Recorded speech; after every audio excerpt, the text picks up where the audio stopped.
siguiente invitado es el doctor Eduardo Ortega, como saben, asesor y director de la Secretaría Nacional de Ciencia y Tecnología, una autoridad nacional en todo lo que tiene que ver con esto, lo que ha sido la exitosa jornada de vacunación y sobre todo el control de esta pandemia del COVID-19. Doctor, como siempre, un placer tenerle aquí. Buenos días. Buen día, Fernando. Gracias por la invitación. Bueno, la pregunta, doctor, es ¿y ahora qué? Ya nos hemos quitado la mascarilla en exteriores, tenemos una positividad de bastante menos del 5%, pues se puede decir que cuidados intensivos y hospitalizaciones en mínimos casi históricos. ¿Qué sigue? A pesar de la vuelta a clases y que uno pensaba, bueno, viene la vuelta a clases y esto va a provocar un aumento de los casos, no, los casos han ido bajando.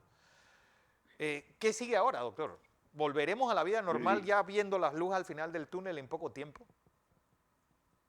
Creo que todavía estamos en la pandemia. Tenemos un control temporal muy bueno, Fernando. Se han reducido los casos en 97% comparado con la tercera semana de este año, donde tuvimos el pico máximo.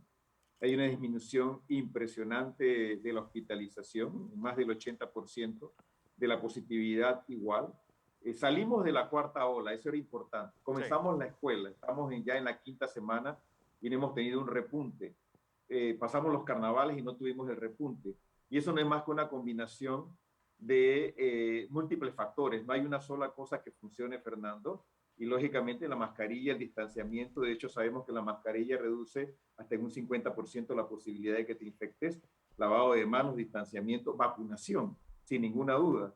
Sobre todo en este momento la vacunación de refuerzo, y es lo que nosotros debemos de seguir insistiendo porque todavía la pandemia no ha terminado. Panamá está bien, salimos de la cuarta ola, creo que vamos en el camino adecuado, haciéndolo progresivamente. Primero lo quitamos en espacios exteriores, veamos cómo se manejan otros indicadores, Fernando, porque no podemos seguir utilizando los mismos indicadores Claro. que usamos en el pasado y seguir contando casos. Tenemos que ver ahora otras cosas. ¿Cuál es la tasa? ¿Cuántas camas tenemos ocupadas? Que son muy bajas en el momento actual. 97 personas hospitalizadas en este país. Eso es impresionante.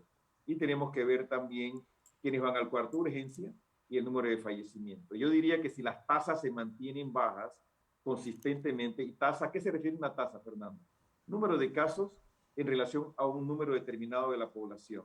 Y usamos 100,000 habitantes como ese denominador, como ese número en el cual nos estamos fijando. Hoy estamos en alrededor de 55 por 100,000. Creo que es importante que estemos por debajo de 50,000 consistentemente. Vaya, veamos cuál es el siguiente paso, si podemos seguir progresando. Doctor, porque si usted y yo estamos hablando, yo estoy contagiado, atenuado por mis vacunas, y usted también va a recibir un virus atenuado también por sus vacunas. Es decir, va a ser muy débil los nuevos casos que vayamos a reportar del virus debido a esa atenuación que ha habido gracias a las vacunas. Hay una combinación de factores, ¿no? El Sí. virus muta. El virus, cuando está dentro de una persona no vacunada, se multiplica mucho más eficientemente y cada vez que se multiplica comete errores. Es un virus imperfecto, es un virus malo copiándose. Y en esa inhabilidad para copiarse correctamente, hay algunas de esos virus que adquieren una habilidad diferente a los otros. ¿Cuáles nos preocupan, Fernando? Los que se transmiten más fácilmente, los que se multiplican más rápidamente y los que evaden la respuesta inmune. Entonces, tú tienes tres componentes aquí. Nosotros, el virus y la vacuna. Entonces, tú puedes impactar lo que el virus hace utilizando medidas de salud pública y vacunándote. El virus simplemente se multiplica. Entonces, hay una combinación. El virus es más eficiente transmitiéndose, pero produce enfermedad menos severa, sobre todo en el vacunado. Miremos Hong Kong. En Hong Kong, ellos no vacunaron a los mayores de 80 años, uno. Dos, no tuvieron una alta tasa de infección natural. Dos, y tres, no usaron una buena vacuna.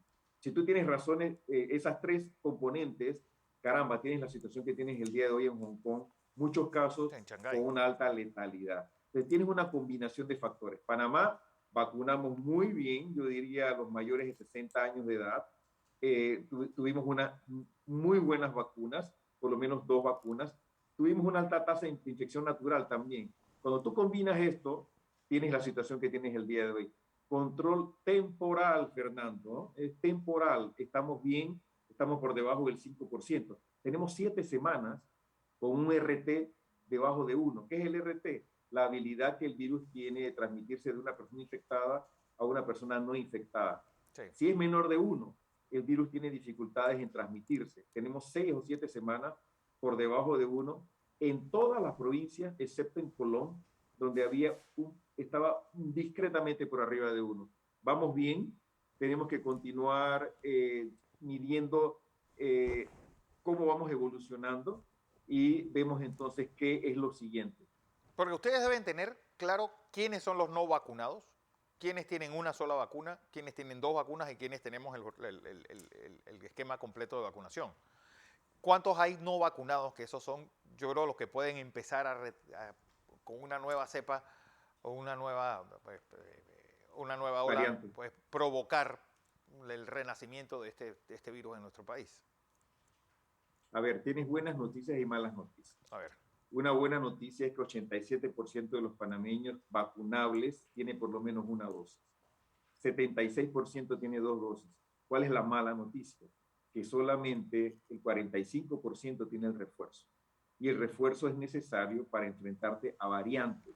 Recordemos, esta se transmite más eficiente, parece menos severa, pero en aquella persona que tiene el refuerzo, tiene la posibilidad de no ir al hospital y no fallecer. En Panamá, 97%, lamentablemente, de los que han fallecido son personas que no tienen un esquema de vacunación completo. Entonces, tenemos 45% de personas con refuerzo. Eso no es suficiente y tenemos que aprovechar este momento para mejorar ese refuerzo. Estamos más o menos con los niños, no estamos donde quisiéramos estar, cerca del 50% de niños de 5 a 11 años de edad ha ido lento. Creo que nos ha hecho daño la mala información, claro. La información inadecuada nos ha hecho daño con los niños en una enfermedad que todavía no conocemos totalmente, una enfermedad nueva. Sabemos ahora que hay personas que este es un virus sistémico, Fernando, afecta todos los órganos del cuerpo, no es un virus respiratorio, no es un virus del tracto respiratorio superior, es un virus sistémico. Hay datos de personas infectadas que tienen atrofia de la materia gris del cerebro, que es importantísimo. Personas que se recuperan con problemas cognitivos, problemas de memoria, personas con problemas de sueño, personas que tienen como si fuera un déficit que estuvieran yendo en dirección de una enfermedad degenerativa. ¿Cuánto va a durar? No sabemos. Afortunadamente, el número es variable, de acuerdo a la literatura, algunos hablan de 7 a 15% de secuelas. Tienes una nueva enfermedad crónica, Fernando, ¿ah? Tienes ahora en el país un número importante de personas diagnosticadas, pero quizás tienes 2 y 3 veces ese número no diagnosticado, claro, que se van a sumar a los obesos, a los diabéticos, a los hipertensos, que van a saturar las clínicas de seguimiento y que vas a tener que ofrecerle atención médica y que van a tener un impacto en la calidad de vida y en la productividad de estas personas. Pero hay un nuevo brote en China, por lo menos las autoridades chinas han tomado control. Estados Unidos también llegó al superó el 1.000.000 de fallecidos por COVID. Es decir, puede darse una nueva ola y a esa nueva ola, por ejemplo, yo el próximo mes de mayo, pues ya pasaron 6 meses desde mi tercera dosis. ¿Debo vacunarme en una 4ª dosis después de mayo? Excelente pregunta. ¿Puede haber una nueva variante? Sí. Recuerda que solamente el 20% de África se ha vacunado. Sí. Y este virus va a emerger de lugares en donde hay una baja tasa de vacunación. Afortunadamente, está lejos de nosotros y podemos verlo con anticipación y podemos prepararnos en caso de que emerja. Hemos tenido 5 variantes de preocupación. 4 emergieron a finales del 2020. Alfa, beta, gamma, delta. Sí. Finales del 2020, Omicron finales del 2021. O sea que tú tienes un periodo de tiempo antes de que emerja una nueva variante por lo que hemos visto. Creemos que esta nos ha inmunizado a un gran número de nosotros. De hecho, se hablaba de que para finales de marzo la gran mayoría de la población del mundo iba a estar en contacto con Omicron y se iba a infectar, supiera o no supiera que se infectó. China tiene una estrategia de tolerancia cero. Sí. Ellos tienen una vacuna inactivada, no tienen altas tasas de vacunación, de infección natural, y están frente a un virus que es un gran reto, Fernando, ¿no? Este es un virus altamente transmisible, esperamos que sean exitosos, han vacunado mucho, son una gran población, pero su vacuna es una vacuna que requiere múltiples dosis, Sí. para ofrecerte la máxima protección. Una cuarta dosis es una pregunta muy válida. La próxima semana, y sabemos que tanto Pfizer como Moderna han sometido a la Agencia Federal de Medicamentos de Estados Unidos y Norteamérica una solicitud para una cuarta dosis. Eso se discute en Estados Unidos la próxima semana. Nosotros 1 o 2 días antes de la reunión vamos a recibir toda la información, es lo que ocurre normalmente. Vamos a poder participar algunos de nosotros en línea. Esto es abierto para que uno pueda participar, así que te das cuenta en tiempo real de lo que se está discutiendo. Nosotros creemos que es posible que la FDA y el Centro de Control de Enfermedades de Atlanta apruebe una cuarta dosis para un grupo particular de la población.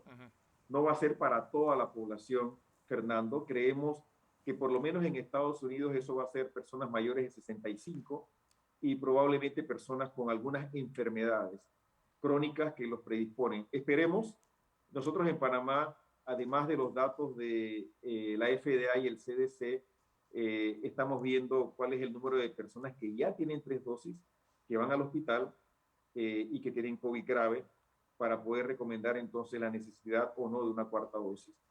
La próxima semana lo vamos a saber. En este momento pensamos que no es necesario para la mayoría de la población, pero es posible que sea una cuarta dosis para un segmento específico, así como recomendamos para los niños inmunosuprimidos. Sí. Esta semana, entre 5 y 11, una tercera dosis. Es posible que haya un grupo específico de la población que requiera una cuarta dosis. No la gran mayoría, Fernando. ¿Enfermos crónicos, hoy día usted recomendaría que se pusieran la cuarta dosis? Yo diría que hay que ponerse el refuerzo. Sí. Solamente tenemos un porcentaje bajo de personas que se han puesto el refuerzo. Yo creo que es importante, tenemos 45% que se ha puesto el refuerzo. Entonces yo diría, primero pongámonos el refuerzo, y lo estamos poniendo a los 3 meses. Y eso es importante, Fernando. Sabemos que ese refuerzo te protege, vamos, entre 4 y 6 meses más, contra las formas graves, ¿no? Sí. Que es lo que queremos, que las personas no vayan al hospital, no vayan a la terapia intensiva, no vayan a fallecer. Y ahí claro, es muy alto, es por arriba del 90% la protección que ese refuerzo te da. Entonces yo diría, es posible que el individuo con enfermedad crónica vaya a requerir una cuarta dosis. Veamos cuándo. Yo diría que entre 4 y 6 meses, pero la próxima semana vamos a estar atentos, el grupo de autoridades y expertos que asesoran al ministerio, y podemos tener una mejor posición, Fernando, de si lo vamos a requerir. Tenemos la vacuna, tenemos una excelente vacuna, se han puesto 11,000 millones de dosis de esta vacuna, sabemos exactamente qué efectos secundarios se pueden esperar y en qué grupos de edad. Son muy limitados, Fernando. Es una vacuna extremadamente, con un perfil de seguridad extremadamente conocido y bueno, y el beneficio de la vacunación sobre el riesgo de la enfermedad no queda ninguna duda.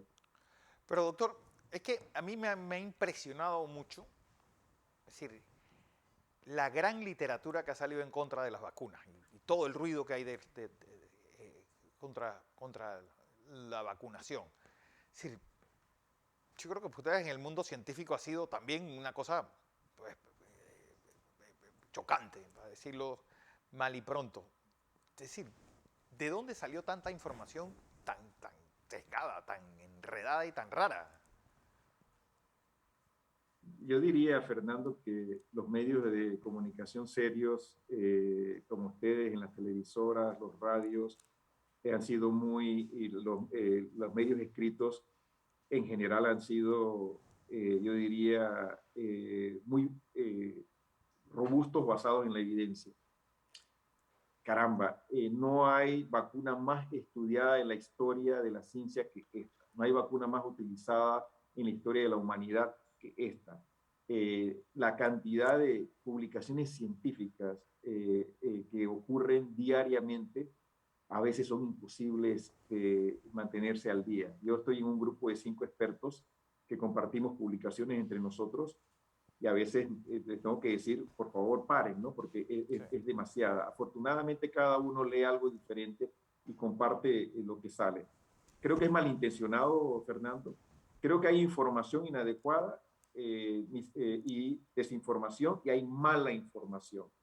Y yo creo que cuando hay personas que utilizan sobre todo las redes sociales para desinformar, porque no tienen ninguna evidencia, porque no te dan la publicación científica, porque no te dan la cita, y cuando te dan la cita, verdaderamente son recortes, no de revistas científicas, porque nosotros sabemos exactamente qué revistas científicas debemos utilizar para poder llegar a conclusiones. ¿Qué tipo de estudio? ¿Es retrospectivo, es prospectivo, es observacional, es experimental, es comparativo, es doble ciego? ¿Es una revisión sistemática de la literatura? ¿Dónde? ¿Cuántos sujetos? El protocolo es impresionante, ¿no?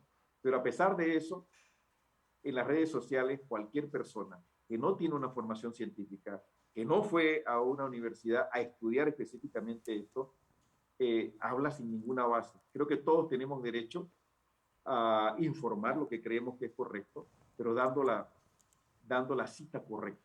Leí en la revista Lancet, leí en la revista New England Journal of Medicine o en el New York Times con esta base, porque si tú lees el New York Times y tú lees The Guardian u otros periódicos, abajo dice la fuente, ¿sí? Entonces, no es que sea un periódico una mala fuente, un periódico que cita de dónde extrajo la información es una buena fuente si usted tiene la cita. Pero, por Da ejemplo, pena porque es una decisión de vida y salud. uno ve a un científico como lo fue el doctor Luc Montagnier, descubridor del SIDA, pues, casi siendo una especie de sumo sacerdote de todos los antivacunas.